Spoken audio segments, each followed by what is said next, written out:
Okay, let's talk about the fun thing in reading for yourself.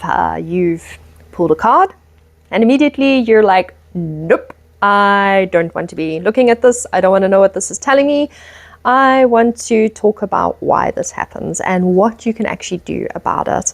Because reading for yourself is way harder than it is reading for a complete stranger. When you read for someone else, you have distance. You see the pattern because you're not standing inside of it.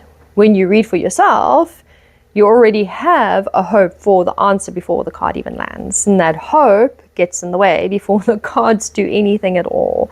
So here's what I actually do.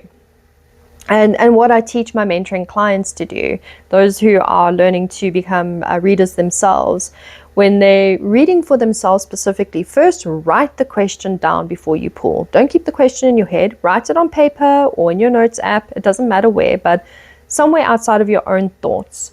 A question that only exists in your head is very easy to bend and reshape once you see the cards come out. A written question, however, holds you accountable to what you actually asked, not what you wished you'd asked once you didn't like the answer you got. Second thing, read the card as if a client sent it to you. I mean this literally. Picture handing that card to someone else and describing what you see in front of you, not what you want it to mean for your life. And say it out loud if you need to. And this one shifts, this little shift alone changes almost everything about how honest you are when reading for yourself. And third, separate the reading from the reaction. Say what the card shows fully before you let yourself respond emotionally.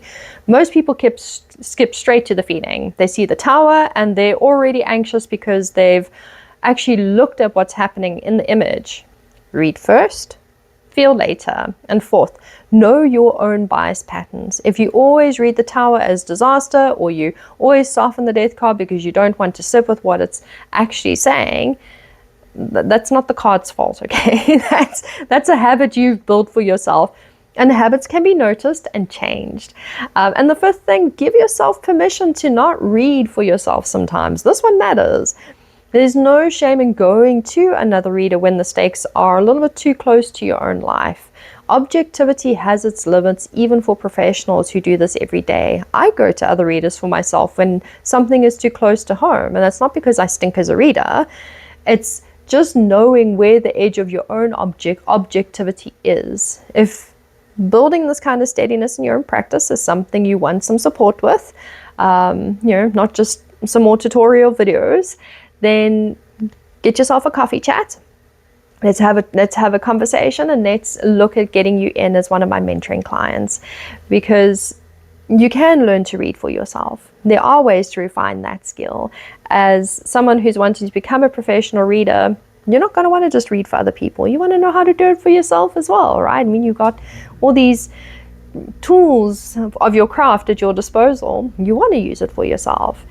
It's the objectivity that gets a little bit tricky though. So these are just 5 simple, easy tips that help you get that objectivity when you're trying to read for yourself. And I'm going to hit on that one point once again. There's nothing wrong with going to another reader to read for you when you can't quite find that objective line for yourself either. You can read for yourself. You can learn to read for yourself, and I'm more than happy to help you refine that skill set for you. Link to book yourself a coffee chat so you can get to know me better and see if we're a good fit is down in the description below. Let's chat and let's get you in and refining that objectivity for yourself.